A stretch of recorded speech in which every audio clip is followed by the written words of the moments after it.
Deputada Fatinha, que preside essa sessão, senhoras e senhores deputados.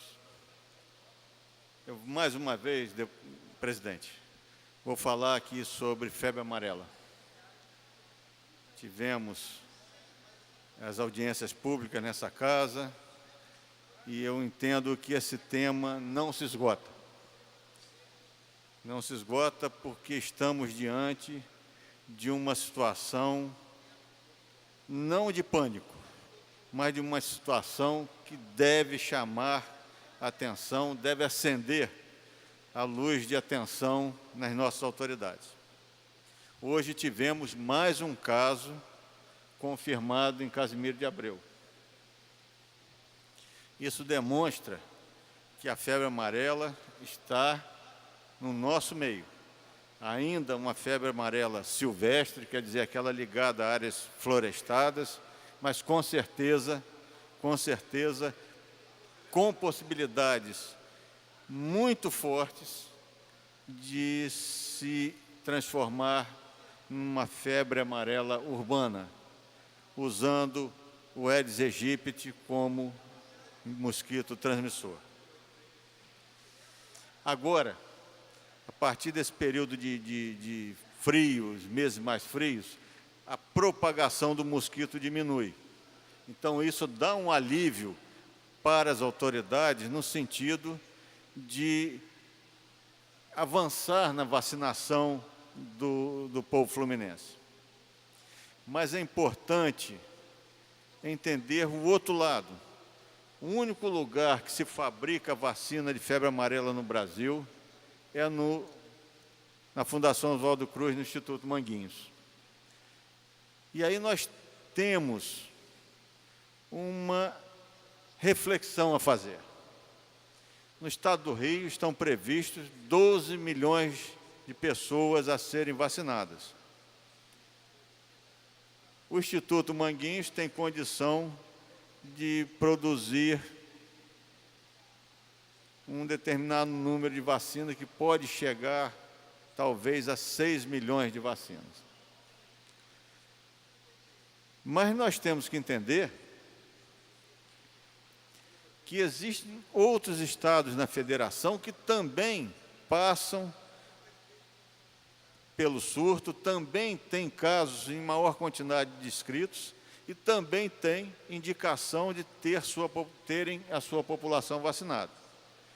São Paulo, com 40 milhões de habitantes, Minas Gerais, com em torno de 20 milhões de habitantes, Espírito Santo, com em torno de 10 milhões de habitantes.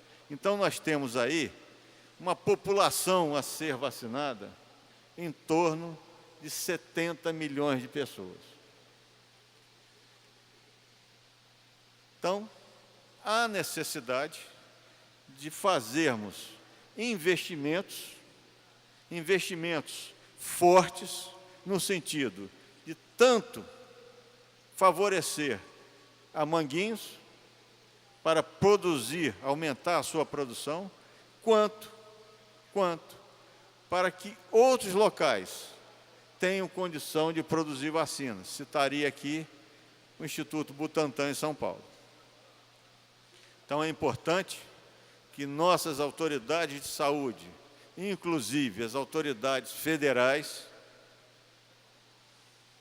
entendam que somente através da vacinação nós vamos ter como inibir a propagação desse vírus.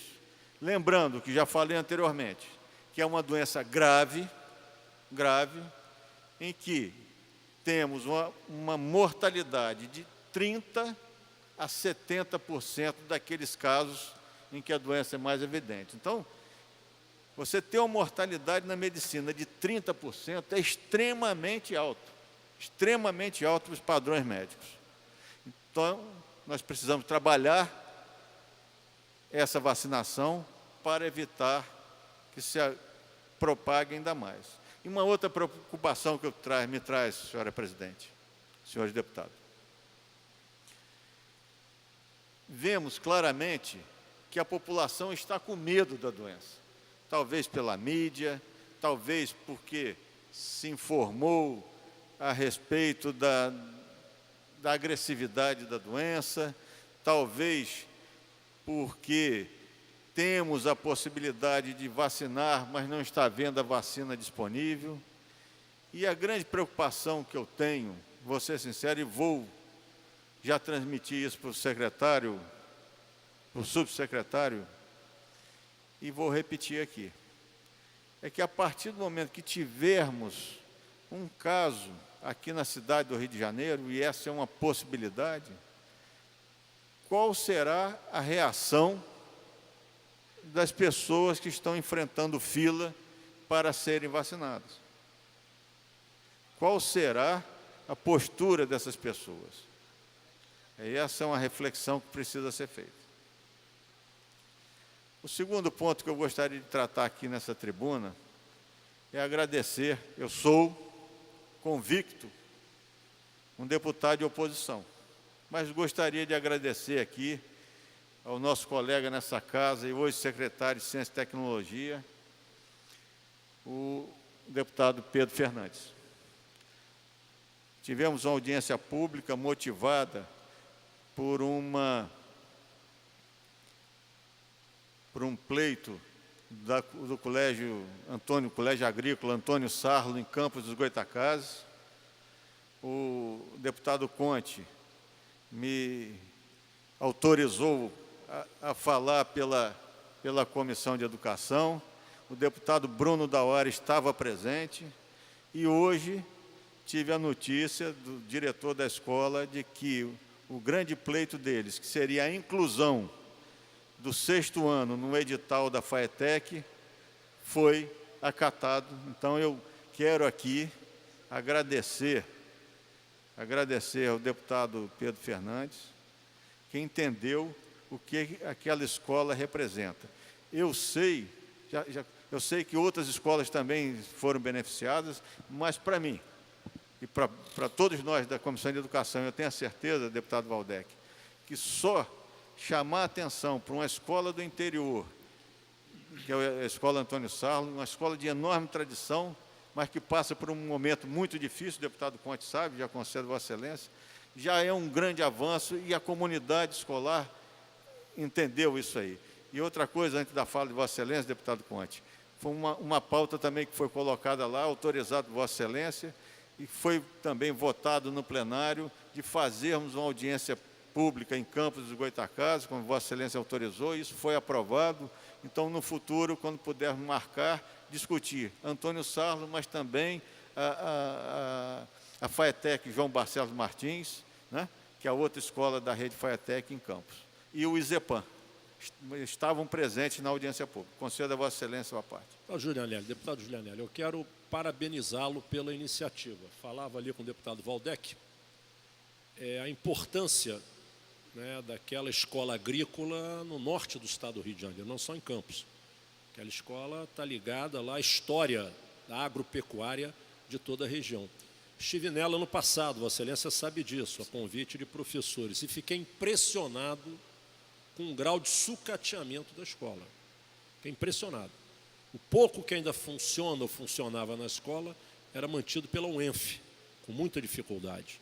A Vossa Excelência fez muito bem em fazer audiência pública. Nós precisamos abrir uma audiência na Comissão de Educação sobre as escolas agrícolas, que todas passam por problemas semelhantes.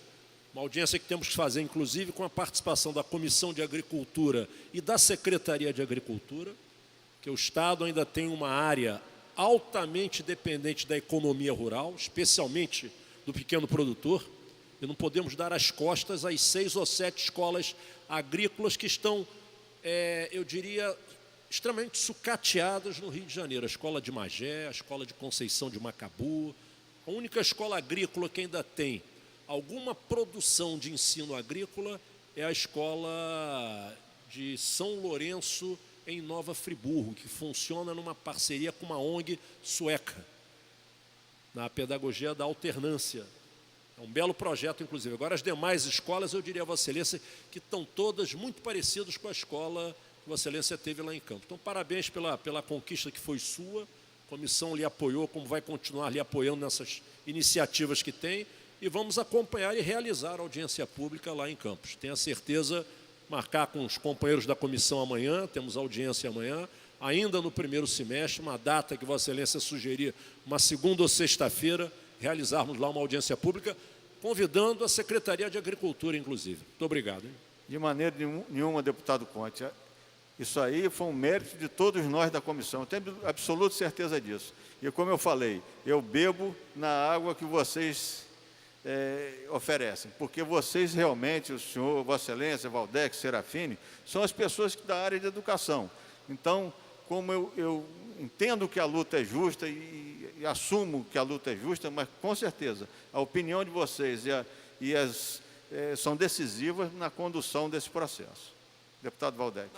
Também em breves palavras, deputado doutor Julianelli, eu queria me somar ao deputado Conte Bittencourt, cumprimentando Vossa Excelência pelo êxito dessa iniciativa. A Comissão de Educação se sente sempre muito bem representada por suas iniciativas, por sua atuação em todo o Estado, e dizer que, de fato, é muito importante que a gente aprofunde, como mencionou aqui o nosso presidente, o debate sobre a situação das escolas agrícolas. Eu me lembro, deputado Conte, que tive uma audiência na Universidade de Vassouras, né, sobre a questão dos colégios agrícolas lá em Vassouras. Estava presente o então secretário de Agricultura, hoje chefe da Casa Civil, Cristino Áureo, e nós chegamos a cogitar de construir uma audiência em conjunto pelas duas comissões e com a presença tanto da SEDUC quanto da Secretaria de Agricultura. É muito importante que a Comissão de Educação avance o seu olhar, que não comece, que já tem um trabalho, mas aprofunde o seu olhar sobre a situação das escolas agrícolas do nosso Estado. E, por último, dizer que a questão do 6º ano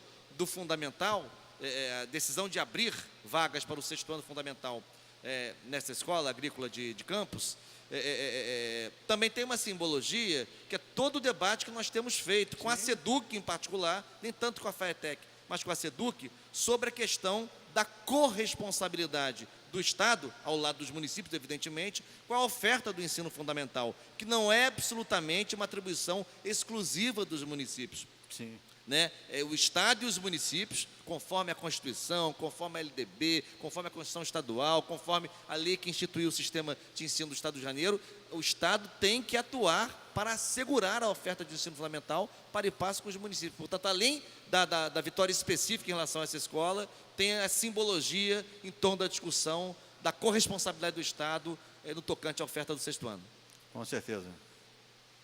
Deputado doutor Julianelli, uma brevíssima intervenção para saudar também a trazida de Vossa Excelência dessa temática das escolas agrícolas, mas eu queria abordar uma outra questão, que é bom registrar sempre aqui, no expediente final, como é natural, o plenário já vazio, porque vários deputados já falaram e tal, mas nós temos aqui, deputado Silas Bento, 3 representantes da Comissão de Educação nesse momento. Vossa Excelência, o deputado Waldeck Carneiro, nosso companheiro deputado Conte Bittencourt, presidente da comissão. Eu acho que a gente, às vezes, tem pouco cuidado em fazer esse registro. No expediente final, 3 membros da Comissão da Educação, trazendo esse tema extremamente importante.